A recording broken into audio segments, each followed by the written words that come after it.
अवधूत चिंतन श्री गुरुदेव दत्त श्री स्वामी समर्थ महाराज की जय। स्वामी दत्त सेवा या चॅनलवर तुम्हा सर्वांचे खूप खूप स्वागत। तुम्हा सर्वांचं आरोग्य उत्तमच राहू दे, राहिलेलं आयुष्य आरोग्यदायी जाऊ दे, तुम्हा सगळ्यांना दीर्घ आयुष्यामध्ये अशी मी स्वामीचरणी प्रार्थना करते, माझ्या व्हिडिओला सुरुवात करते। बघा, आपल्या प्रत्येकाच्या कुंडलीमध्ये काही ना काही दोष असतात, काही ग्रहांचे दोष असतात, काही पित्रांचे दोष असतात। कोणता नाही कोणता ग्रह खराब झाल्यामुळे सुद्धा आपल्याला त्याचा त्रास होतो। त्याच पद्धतीनं आपल्याला आपल्या कुंडलीमध्ये जर पितृदोष असतील तर आपल्याला त्याचा त्रास होत असतो। मग हे पितृदोष पूर्वीपासून आलेल्या पिढीपासून असतात। 5 पिढ्यांचे पितृदोष लागलेले असतात। मग हे 5 पिढ्यांचे 7 पिढ्यांचे पिढ्यानपिढ्याचे पितृदोष दूर करण्यासाठी मी आज तुम्हाला साधे सोपे उपाय सांगणार आहे। आपल्याला जेव्हा दोष पितृंचा लागतो त्यावेळेला आपण बऱ्याच उपाय सेवा तोडगे करत असतो, ज्योतिषाकडे जातो, कुंडली दाखवतो, शांती करतो, पितृशांती करतो, बरेच हे करत असतो, तरी आपल्याला फरक पडत नाही। पण मी जो आज उपाय सांगणार आहे तो कमी खर्चातला आणि घरच्या घरी उपाय करण्यासारखा आहे। मग पितृदोष लागलेले आपल्याला कसे ओळखायचे? बघा, आपल्या घरामध्ये वारंवार वाद होणे, नवरा बायकोंची भांडणं होणे, मुलाचं वडिलांचं भांडण होणे किंवा आईचं मुलाचं भांडण होणे, घरात आजारपण सतत कोणी नाही कोणी आजारी, एकाचं आजारपण झालं की दुसऱ्याचं, दुसऱ्याचं झालं की तिसऱ्याचं, वारंवार दवाखाना आणि त्यामुळं आर्थिक खर्च, आणि आर्थिक खर्च झाल्यामुळं तुमच्या घरामध्ये येणारा पैसा सगळा दवाखान्याला जाऊन आर्थिक अडचणी तयार होतात। तुमचा व्यवसाय असेल तर व्यवसायात अडथळे येणं, व्यवसाय व्यवस्थित न चालणं, व्यवसाय प्रगती न होणं, त्यानंतर नोकरी मुलाला लागलेली आहे पण ती नोकरी अचानक जाते किंवा नोकरीच लागत नाही आहे, पगार वाढ होत नाही, हे तुमच्या मुलांची लग्नच होत नाहीत। मुलं खूप चांगली शिकलेली आहेत, चांगल्या नोकरीवर आहेत, चांगल्या पॅकेजची नोकरी आहे, पुण्यामध्ये फ्लॅट आहे, तुमची 4 व्हीलर गाडी आहे, सगळं शेती वाडी सगळं चांगलं आहे, पण तुमच्या मुलांचं लग्नच होत नाही आहे। किंवा मुलं वारंवार आजारी पडणं, हट्टीपणा करणं, चिडचिडपणा करणं, व्यसनाधीन होणं, ह्या सगळ्या गोष्टी पितृंना कारणीभूत आहेत, पितृंच्या कारणीभूत आहेत। म्हणजे ह्या गोष्टी पितृंमुळे घडत असतात। ज्या वेळेला तुमचे पितृंचे दोष तुम्हाला लागतात त्यावेळेला ह्या गोष्टी घडतात। मग पितृदोष दूर करण्यासाठी आपल्याला काय करायचं आहे तर तुम्हाला सांगते, महिन्यातून एक वेळ तुम्हाला हा उपाय करायचा आहे आणि दररोज। मग दररोज काय करायचं, ज्या वेळेला तुम्ही सकाळी नाश्ता करत असता, काही नाश्ता, पोहे उपीट इडली जे काय तुम्ही खात असता, घरात खा, बाहेर खा, हॉटेलमध्ये खात असतात, त्यावेळेला एक घास पहिला तुम्ही काढून बाजूला पितृंच्या नावे ठेवायचा। आणि दुपारी ज्या वेळेला तुम्ही जेवत असता बघा, तुम्ही चपाती भाजी भात आमटी जे काय ताटामध्ये जेवण वाढून घेतले त्यातला सगळ्यातला एक एक घास काढून बाजूला ठेवायचा।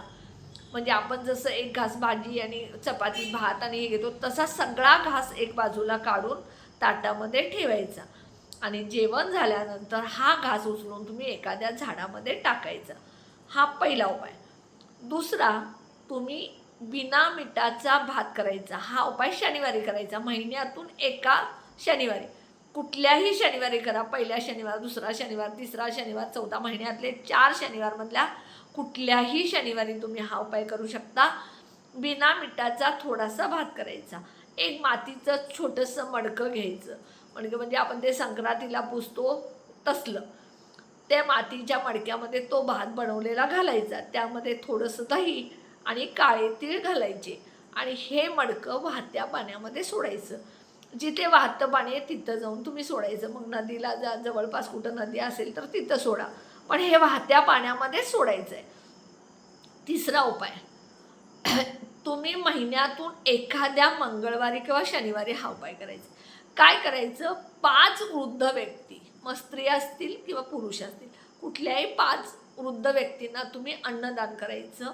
हे वृद्ध व्यक्ती मंदिराच्या बाहेर कुठेही मिळतात, फुटपाथवर मिळतात किंवा वृद्धाश्रममध्ये तुम्ही जाऊन तिथं 5 व्यक्तींपेक्षा जास्त व्यक्तींना जरी तुम्ही दिलं तरी चालेल, पण 5 व्यक्तीपेक्षा कमी नसावेत, 1-2 नसावेत, 5 असावेत, 10 असावेत, 15, जेवढे असतील तेवढं महिन्यातून एकदा तरी तुम्ही मंगळवारी किंवा शनिवारी वृद्धाश्रमात जा किंवा फुटपाथवर जा किंवा मंदिराच्या बाहेर 5 व्यक्तींना तुम्ही जेवण द्या, अन्नदान करा। मग वडा द्या, भजी द्या, इडली सांबार द्या, एक वेळचं जेवण तुम्हाला शक्य असेल तर द्या, ह्या गोष्टी जर तुम्ही केल्या तर तुमच्या आयुष्यातले सगळे पितृदोष हळूहळू कमी व्हायला सुरू होईल. हा उपाय जर तुम्ही वर्षभर करायला सलग सुरू केला तर 6 महिन्यातच तुम्हाला ह्याचा फरक जाणवायला सुरू होईल आणि तुमच्या घरातल्या ज्या काय अडचणी मुलांच्या असतील, आर्थिक असतील, आजारपणाच्या असतील, व्यवसायाच्या असतील, नोकरीच्या असतील, लग्नासंदर्भात मुलांच्या असतील, कुठल्याही ज्या अडचणी आहेत त्या सगळ्या दूर व्हायला सुरू होतील. इलेक्ट्रिक वस्तू बंद पडत असतील त्यासुद्धा पितृदोषामुळे होत असतात. ह्या सगळ्या गोष्टीचं कारण पितृदोष असतं. म्हणून हे छोटे छोटे उपाय करायला सुरू करा आणि शक्य असेल त्यावेळेला प्रत्येक अमावस्याला तुम्हाला 12 वाजता घराच्या बाहेर अंगण असेल, टेरेस असेल, बाल्कनी असेल, घराच्या वरती कुठेही शक्य असेल तिथे प्रत्येक अमावस्याला तुम्हाला थोडासा भात बनवायचा आहे. हा भातसुद्धा बनवताना बिना मिठाचा बनवायचा. हा भात एखाद्या पानावरती किंवा द्रोणमध्ये किंवा पत्रवळीमध्ये घ्यायचा. त्यावरती दही आणि काळे तेल घेऊन हा सुद्धा भात तुम्ही कावळ्याला किंवा कुत्र्याला खाऊ घालायचा. ह्यामुळे सुद्धा तुम्हाला पितृदोष होतील. त्यानंतर बघा मुंग्या किडे वगैरे असतात बघा झाडाखाली, त्यांना साखर टाका. ह्यानं सुद्धा तुमचे पितृदोष दूर होतात. त्यानंतर माशांना तुम्ही खायला घाला.